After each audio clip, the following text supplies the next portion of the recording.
ஔவையும் அறிவியலும். ஔவை தனித்தன்மை படைத்த தண்டமிழ் கவிதாயினி. சொற்கள் எளிமை, ஆனால் வலிமையான பொருள். அணுவை துளைத்தி ஏழ் கடலை புகட்டி குறுகத் தரித்த குரல் என்று பாடுமிடத்து கடுகைவிட சிறிய அணுவில் துளையிட்டு அதில் ஏழு கடல்களின் நீரை புகுத்தி குறுக்கி பின் இருப்பது போன்று குரல் அனைத்தையும் உள்ளடக்கியது என்று பாடுவதிலிருந்து இவருடைய இயற்பியல் அறிவை அறிய முடிகிறது.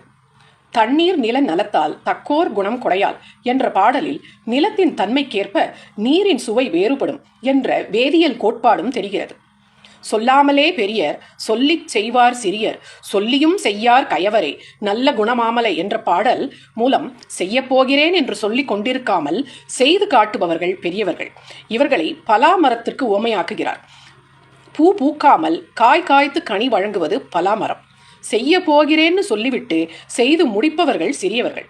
அது பூத்து குலுங்கி அதன் பிறகு காய்த்து கனியும் மாமரத்தை போன்றது என்று அதற்கு உவமையாக்குகிறார்.